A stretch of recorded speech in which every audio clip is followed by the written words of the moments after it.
Muy buenos días. Es martes 20 de enero, semana número 4. Nuestra lectura hoy se encuentra en Génesis capítulos 35 al 37, en el Salmo 12 y en el Evangelio de Marcos capítulo 14. Va a ser allí donde vamos a meditar hoy, en Marcos 14, los versículos 26 al 30. Y bajo el título Subamos al Monte de los Olivos, vamos a leer junto con Eli el pasaje en el que vamos a meditar. Evangelio según Marcos capítulo 14, versículos 26 al 30. Cuando hubieron cantado el himno, salieron al monte de los olivos. Entonces Jesús les dijo: Todos os escandalizaréis de mí esta noche, porque escrito está: heriré al pastor y las ovejas serán dispersadas. Pero después que haya resucitado, iré delante de vosotros a Galilea. Entonces Pedro le dijo: aunque todos se escandalicen, yo no. Y le dijo Jesús: de cierto te digo que tú, hoy, en esta noche, antes que el gallo haya cantado 2 veces, me negarás 3 veces. Muchas gracias, Eli. Subamos al Monte de los Olivos.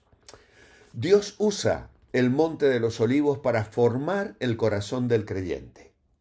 En ese lugar se ora, se llora, se rinde la voluntad, se recibe revelación y se afirma la esperanza. El Monte de los Olivos no es famoso por grandes milagros visibles, sino por momentos íntimos. No es un monte de multitudes, es un monte de decisiones profundas. Allí vemos a David llorando, a Jesús orando, a la gloria de Dios yendo y luego prometiendo volver. Este monte nos enseña cómo caminar con Dios cuando la vida se pone cuesta arriba. Hoy quiero destacar 5 lecciones espirituales del Monte de los Olivos. En primer lugar, un lugar de oración sincera. En Lucas 22:39 dice: salió después y se fue, como solía, al Monte de los Olivos, y sus discípulos le siguieron. Es Juan en el capítulo 8, verso 1, que también nos habla de esta costumbre de Jesús. Se fue al Monte de los Olivos. Jesús iba al Monte de los Olivos y era su costumbre, no solo cuando estaba en crisis, sino como parte de su relación con su Padre. ¿Qué lección nos deja en esta mañana? La fortaleza espiritual no nace en la emergencia, sino en la disciplina diaria de la oración. Necesitamos nuestros propios montes para encontrarnos con Dios. No esperes a que llegue una crisis a tu vida. No esperes a que llegue un momento de tribulación donde te sientes en medio de la tormenta y como los discípulos tienes que decir: Señor, ¿no tienes cuidado que perecemos? No, busca al Señor diariamente. Sube al Monte de los Olivos como de costumbre para encontrarte cara a cara con el Señor. Pero en segundo lugar, el Monte de los Olivos es un lugar de quebrantamiento real. En el segundo libro de Samuel, capítulo 15, verso 30, se nos cuenta que David subió la cuesta de los olivos e iba deshecho en llanto, con la cabeza cubierta y los pies descalzos. Todo el pueblo que le acompañaba cubrió también cada uno su cabeza y lloraban mientras subían. David sube llorando. Pero en Lucas capítulo 22, versículo 24, se nos habla de la angustia del corazón del Señor en el huerto de Getsemaní, al pie del Monte de los Olivos. David subió llorando. Jesús ora con angustia. Dios no rechaza las lágrimas que se derraman delante de él. déjame decirte, no todo llanto es derrota. A veces Dios está obrando más profundo cuando más frágiles nos sentimos. Y esta es otra profunda lección que el Monte de los Olivos nos deja esta mañana. Pero también es un lugar de rendición total. Lucas 22:42 nos habla del Señor derramando allí su corazón. No se haga mi voluntad sino la tuya. Aquí no hay rebeldía ni negociación, hay una confianza absoluta. Y esto nos enseña que la verdadera fe no es pedir que Dios haga lo que yo quiero, sino aprender a confiar en lo que Él quiere. ¿Trataba Jesús de abandonar su misión? No, nunca es malo expresar nuestros verdaderos sentimientos a Dios. Jesús expuso su temor frente a las aflicciones que venían sobre él, pero a la vez reafirmó su decisión de hacer la voluntad de Dios.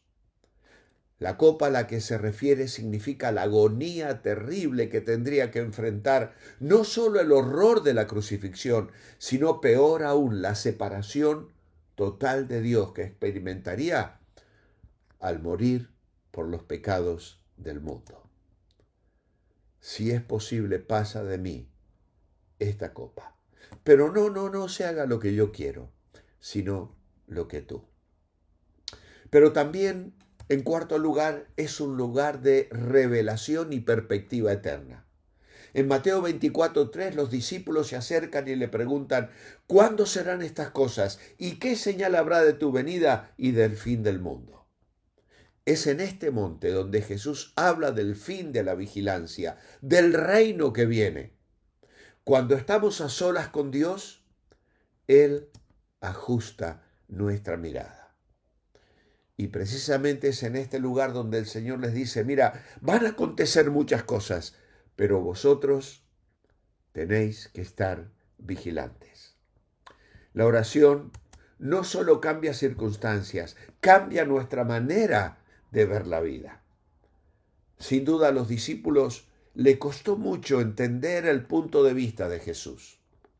Después de revelarles estas cosas en el capítulo 1 de Hechos, se nos dice que volvieron a preguntarle, Señor, ¿cuándo será tu venida y el fin del mundo? Y el Señor les dice, mira, no os toca a vosotros saber los tiempos que el Padre dispuso en su sola potestad, pero me seréis testigos en Jerusalén, en Judea, en Samaria, hasta lo último de la tierra. Ese es nuestro desafío hoy, tener la perspectiva de que Él viene, de que Él un día gobernará, de que Él un día será el soberano, de que Él tiene el control de todas las cosas. Pero mientras ese día llega, nuestra responsabilidad es hacer su voluntad, compartir el mensaje, alcanzar a la gente con el Evangelio de Jesús. Y es precisamente allí donde nos lleva nuestro quinto pensamiento en esta mañana.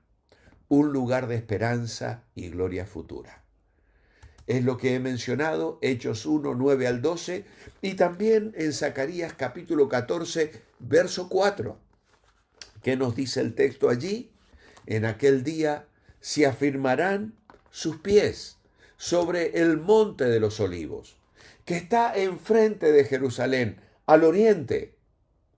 El monte de los olivos se partirá por la mitad, de este a oeste, formando un valle muy grande. La mitad del monte se apartará hacia el norte y la otra mitad hacia el sur.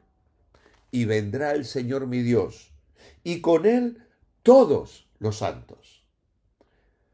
Allí Jesús asciende y la Biblia dice que volverá al mismo lugar. El mismo monte del dolor será el monte de la victoria. Dios no ha terminado su obra. Por eso, cuando venimos al monte de los olivos, encontramos esperanza. El monte de los olivos nos recuerda que antes de la cruz hubo oración. Antes de la victoria hubo rendición. Y después del sufrimiento viene la gloria. Tal vez hoy estés subiendo tu propio monte de los olivos. No es el final del camino, es el lugar donde Dios está formando tu corazón. El que aprendió a confiar en el monte permanecerá firme en el valle. Oh Padre amado, gracias te damos en esta mañana por estas lecciones profundas y prácticas que el Monte de los Olivos nos deja. Nos oprime el corazón pensar que allí el Señor quebrantó completamente su voluntad a la del Padre. Y allí fue asistido por ángeles porque no podía resistir ese dolor y temía morir allí, en ese lugar de quebrantamiento. Pero de allí se levantó para enfrentar la turba que venía con espadas y palos a apresarle, al Hijo de Dios, al Cordero de Dios que quita el pecado del mundo. Y de allí salió para obtener la victoria más grande que el mundo jamás ha de conocer, porque en esa cruz se consiguió la victoria, el perdón para los pecadores, la sangre derramada que nos limpia de todo pecado. Señor, ayúdanos en esta mañana a responder a estas lecciones, en oración, en dependencia, en entrega, en quebrantamiento, en esperanza, porque esa es la perspectiva que como hijos de Dios podemos tener esta mañana. Te alabamos y adoramos hoy con todo nuestro corazón, en tu nombre. Amén. Os espero mañana, miércoles. Manteneos bendecibles.